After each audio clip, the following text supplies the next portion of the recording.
Pour lutter davantage contre l'inflation, nous n'allons pas seulement réduire le coût de l'énergie, mais nous mettrons fin au gaspillage flagrant de l'argent des contribuables.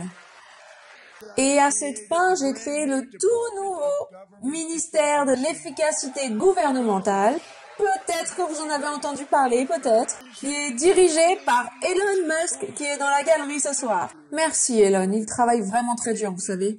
Il avait clairement pas besoin de ça, il n'avait pas besoin de ça. Merci beaucoup, vraiment nous apprécions. Tout le monde ici, même de ce côté-là, tout le monde apprécie.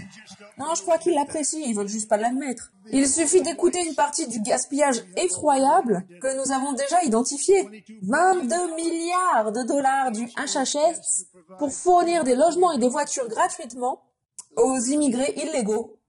45 millions de dollars pour la diversité, l'équité et l'inclusion. Des bourses d'études en Birmanie. 40 millions de dollars pour améliorer l'inclusion sociale et économique des migrants sédentaires. Personne ne sait ce que ça veut dire. Et 8 millions de dollars pour promouvoir le LGBTQI+, dans la nation africaine du Lesotho, dont jamais personne n'a entendu parler. 60 millions de dollars pour les peuples autochtones et l'autonomisation des Afro-Colombiens en Amérique centrale. 60 millions de dollars. 8 millions de dollars pour rendre les souris transgenres. C'est réel, hein?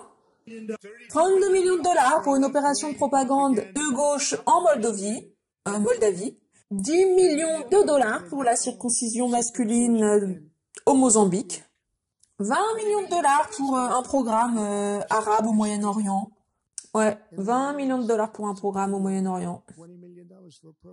1,9 milliard de dollars pour le comité de décarbonisation des maisons récemment créé, dirigé, et nous savons qu'elle est impliquée, hein, juste au dernier moment, l'argent a été transmis par une femme nommée Stacey Abrams. Vous avez déjà entendu parler d'elle? Un contrat de conseil en stratégie de 3,5 milliards de dollars pour la surveillance des poissons. 1,5 million de dollars pour la confiance des électeurs au Libéria. 14 millions de dollars pour la cohésion sociale au Mali. 59 millions de dollars pour des chambres d'hôtel pour les immigrants illégaux à New York. C'était un promoteur immobilier, il a super bien réussi. 150 millions de dollars pour accroître l'innovation en matière d'action climatique locale végétalienne au Zambie.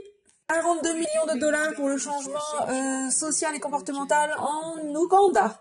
14 millions de dollars pour améliorer les marchés publics en Serbie. 47 millions de dollars pour améliorer les résultats d'apprentissage en Asie. Croyez-moi, l'Asie se porte vraiment très bien en ce qui concerne l'apprentissage. Hein. On aurait plutôt dû utiliser cet argent-là pour nous-mêmes. Hein. 11 millions de dollars pour les contrats des DI au ministère de l'Éducation. Le ministère le mieux payé, il n'y a jamais rien eu de tel.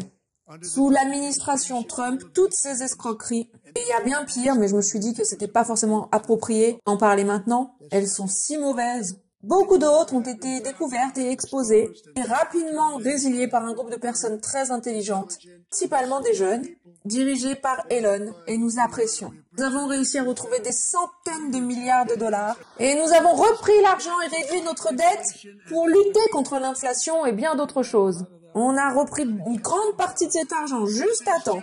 Ce n'est que le début.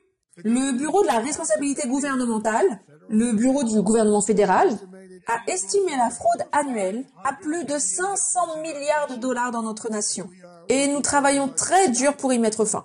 Nous allons également identifier des niveaux choquants d'incompétence et de fraude probable dans le programme de sécurité sociale pour nos aînés, des personnes que nous aimons et qui comptent sur nous. Croyez-le ou non, les bases de données gouvernementales répertorient 4,7 millions de membres de la sécurité sociale âgés de 100 à 109 ans. Elles répertorient 3,6 millions de personnes âgées de 110 à 119 ans. Moi, je connais aucun d'entre eux. Hein. Bon, je connais des gens qui sont plutôt âgés, hein, mais pas vraiment âgés à ce niveau-là. Hein. 3,47 millions de personnes âgées de 120 à 129 ans. 3,9 millions de personnes âgées de 130 à 139 ans. 3,5 millions de personnes âgées de 140 ans à 149 ans. Et de l'argent est versé à beaucoup d'entre eux, hein. Et nous recherchons en ce moment même, en fait, Pam, bonne chance. Bonne chance. Tu vas les trouver. Mais bon, bref, beaucoup d'argent est versé. Parce que voilà, c'est comme ça continue d'être payé, payé, et personne fait quoi que ce soit. Et ça fait vraiment beaucoup de mal à la sécurité sociale. Et à notre pays. 1,3 million de personnes âgées de 150 à 159 ans. Et plus de 130 000 personnes, d'après les bases de données de la sécurité sociale, ont plus de 160 ans. Nous avons un pays en bien meilleure santé que je le pensais, Bob, hein. Y compris, pour terminer, 139 000 personnes âgées de 220 à 229 ans. Et une personne âgée entre 240 et 249 ans. Et une personne répertoriée comme étant âgée de 360 ans ou plus. Âgée de plus de 100 ans, plus de 100 ans, 100 ans plus vieux que notre pays. Mais nous allons découvrir où va cet argent. Et croyez-moi, ça va pas être joli.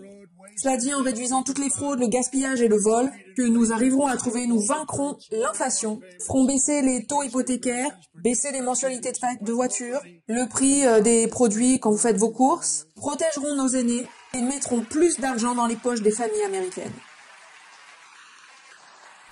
Voilà les amis, dites-moi dans les commentaires ce que vous en avez pensé. N'oubliez bien sûr pas de liker cette vidéo et de vous abonner pour ne manquer aucune de mes prochaines publications. On se donne rendez-vous à la prochaine vidéo. D'ici là, portez-vous bien. Bye.